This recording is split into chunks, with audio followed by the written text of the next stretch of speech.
Hello বন্ধুরা, এই যে আলুর দম হচ্ছে, আলু ভাজা হচ্ছে, সিদ্ধ করে নিয়েছি, কেটে করে নিয়েছি। আর এর আগে আমার রমা কাকিমা বলছিল যে গ্যাস নেবানো আছে, কিন্তু এই যে গ্যাস আস্তে করে দেওয়া আছে, ডিমে তালে দেওয়া আছে।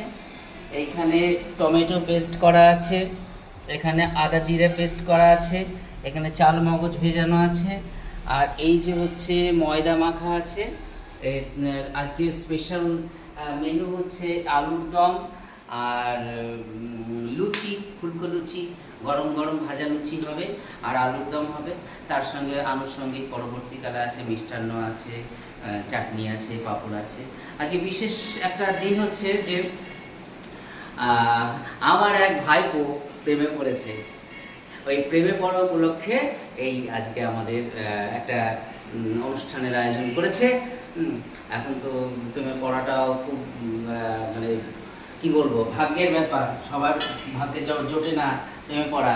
হ্যাঁ, যার জন্য আনন্দে চোটে, মেয়ে পাওয়া যাচ্ছে না, কি করবে? আর বলে সে ফিল্ডিং না কি, সেই ফিল্ডিং দিতে হয়। ফিল্ডিং তখন তো আমরা জানতাম না।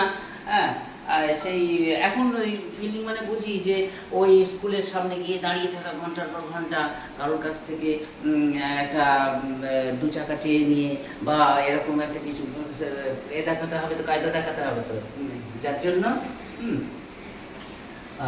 ওই ফিল্ডিং মারা ওকেই বলে। এখন শুনেছি ঘন্টার পর ঘন্টা দাঁড়িয়ে থাকা, তারপরে প্রাইভেট পড়তে যাবে, বেশ এখানে গিয়ে একটু নায়ক নায়ক ভাব দেখানো যায়, আমি আছি তার ব্যাপারে। তো এখন এইসব ফিল্ডিংয়ের কথা মনে করলে মনে হয় যে তাহলে চণ্ডীদাস রজকিনী, মানে চণ্ডীদাস রজকিনীর পিছনে ফিল্ডিং দিয়েছিল 12 বছর। মানে রজকিনী অর্থাৎ ওই ধোপানি যে ঘাটে কাপড় কাচতে আসতেন এই চণ্ডীদাস, সেই ঘাটে ওই 12 বছর প্রতিদিন মাছ হোক চাই না হোক মাছ ধরতে আসতেন, ওই ছিপ ফেলে বসে থাকতেন। 12 বছর পরে রজকিনী সায় দিয়েছিলেন, সাড়া দিয়েছিলেন চণ্ডীদাসের ডাকে। একটা কথা হতো না কিন্তু, শুধু উনিও আসতেন, ওনার কাপড় কাছে হয়ে যেত, চলে যেত, আর চণ্ডীদাসে চলে যেত, কিন্তু কোনো কথা হতো না। কিন্তু প্রেমটা ভেতরে ভেতরে ছিল, ফল্গু ধারার মতো। কী ব্যাপার বলুন তো। আর আমরা এখন বুঝি এই যে ফিল্ডিং করা, এটা তো মনে হয় কৃষ্ণ। যাই হোক, আমি রান্না করছি, এরপরে লুচি হবে, লুচি ভাজবো।